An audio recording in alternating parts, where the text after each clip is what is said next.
Assalamualaikum warahmatullahi wabarakatuh. Perkenalkan, nama saya Putri Indasari. Saya dari kelas 5 IPGSD. Saya kuliah di Universitas Muslim Al-Wasliyah Medan. Di sini saya akan menjelaskan bagaimana metode pembelajaran.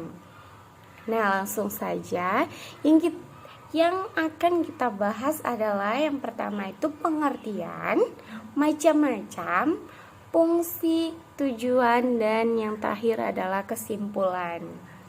Nah, masuk yang pertama, pengertian metode pembelajaran. Metode pembelajaran adalah sebuah proses sistematis dan teratur yang dilakukan oleh guru atau pendidik dalam menyampaikan materi kepada siswanya. Pendapat lain juga mengatakan bahwa learning modes merupakan sebuah strategi atau taktik dalam melaksanakan kegiatan belajar mengajar dalam kelas yang diaplikasikan tenaga pendidikan agar tujuan pembelajaran yang sudah diterapkan bisa tercapai dengan baik. Nah, kenapa sih kita harus belajar metode pembelajaran?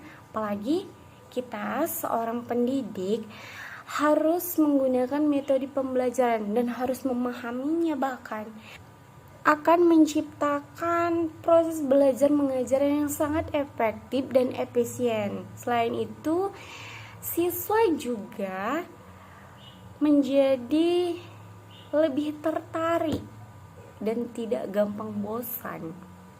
Nah, sekarang kita masuk ke macam-macam metode pembelajarannya.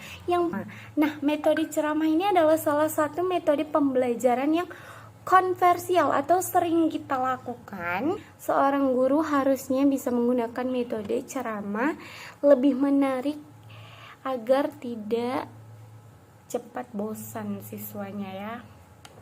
Nah, yang kedua itu ada metode diskusi. Nah, sesuai namanya, metode ini itu menggunakan aktivitas diskusi yang melibatkan siswa untuk memecahkan masalahnya. Nah, yang ketiga ada metode demonstrasi. Metode ini merupakan metode pembelajaran yang dilakukan secara praktikum. Oke. Metode demonstrasi ini memang lebih menarik dan membuat siswa itu lebih fokus pada materi pembelajaran yang kita berikan. Nah, yang keempat itu ada metode ceramah plus. Nah, metode ini sebenarnya mirip dengan metode ceramah pada umumnya. Namun, di sini tuh metodenya lebih dominan penyampaian materi seperti ada diskusinya, tanya jawab, demonstrasi, dan latihan. Jadi ada feedback antara pengajar dan siswanya. Yang kelima ada metode resitasi. Nah, metode ini mengharuskan siswa membuat sebuah resume tentang materi yang telah disampaikan oleh gurunya. Nah, yang keenam ada metode eksperimen. Nah, metode ini dilakukan melalui kegiatan percobaan atau sebuah praktikum. Biasanya dapat berupa kayak kita kalau misalnya biasanya sains ya atau IPA itu banyak praktikumnya. Nah, metode karya siswa. Metode ini menggunakan tempat atau lingkungan tertentu yang memiliki sumber belajar untuk siswa. Nah, misalnya itu kayak museum atau alam lainnya ya.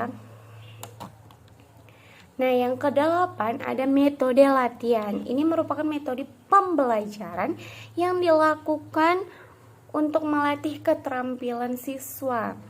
Dia juga dapat merangsang serta memanfaatkan sesuatu yang biasanya itu kegiatannya itu pengujian siswa. Yang kesembilan ada metode perancangan. Nah, metode perancangan ini siswa akan dirangsang agar mampu membuat sebuah proyek yang nantinya akan diteliti, dapat berupa perancangan skema, data, grafik, dan lain-lainnya. Dan yang ke-10 ada metode debat. Nah, metode ini mengajak siswa untuk saling beradu argumentasi secara perorangan maupun kelompok. Tetapi debat ini dilakukan secara formal dan memiliki aturan tertentu. Dan yang ke-11 adalah metode mapping. Metode pembelajaran ini menerapkan cara berpikir secara runtut pada sebuah permasalahannya. Jadi melalui metode ini siswa bisa meningkatkan daya analisisnya serta berpikir secara kritis. Nah, kita masuk ke fungsi metode pembelajaran. Nah, ada 3 fungsi metode pembelajaran. Yang pertama, alat motivasi ekstrinsik. Nah, itu adalah sebuah metode pembelajaran berperan sebagai alat motivasi intrinsik atau motivasi dari luar untuk siswa. Dengan demikian siswa bisa mengikuti kegiatan belajar mengajar dengan baik. Nah, yang kedua ada strategi pembelajaran. Di sini menerapkan metode pembelajaran agar siswa dalam kelas bisa menangkap ilmu dengan baik. Sehingga setiap guru perlu mengetahui metode pembelajaran yang paling sesuai yang harus diterapkan di kelas masing-masing sesuai dengan karakteristik dari siswa. Nah, yang ketiga itu ada alat mencapai tujuan. Nah, ini penyampaian materi yang tidak memperhatikan metode dalam pembelajaran maka akan mengurangi nilai kegiatan belajar mengajar. Selain itu, guru juga menjadi kesulitan untuk menyampaikan materi kepada siswa yang kurang termotivasi untuk belajar. Nah, di sini ada tujuan metode pembelajaran. Tujuan utama dari metode pembelajaran yaitu membantu mengembangkan kemampuan secara individu para siswa agar mereka mampu menyelesaikan masalahnya. Berikut beberapa tujuan metode dalam pembelajaran. Yang pertama, membantu siswa mengembangkan kemampuan individual para siswa supaya mereka bisa mengatasi permasalahannya. Yang kedua, membantu kegiatan belajar mengajar agar pelaksanaannya bisa dilakukan menggunakan cara terbaik. Yang ketiga, mempermudah dalam menentukan, menguji, serta menyusun data yang diperlukan sebagai upaya mengembangkan disiplin sebuah ilmu. Nah, yang keempat, menghantarkan suatu pembelajaran ke arah ideal secara tepat. Nah, yang kelima itu proses pembelajaran bisa berjalan dengan suasana yang lebih menyenangkan. Nah, kesimpulan dari pembelajaran metode pembelajaran ini, kesimpulan dari metode pembelajaran ini adalah metode pembelajaran hadir di dunia pendidikan agar kegiatan belajar mengajar dapat berjalan dengan baik, efektif, serta efisien. Nah, melalui metode tersebut, siswa lebih senang dan bersemangat mengikuti kegiatan belajar di kelas.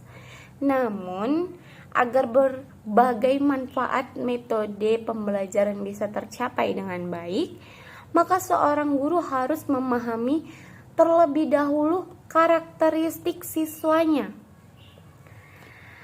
Oke, baiklah, maka dengan ini saya menutup presentasi ini. Lebih dan kurang saya mohon maaf, dan kepada Allah saya mohon ampun. Saya akhirin. Assalamualaikum warahmatullahi wabarakatuh.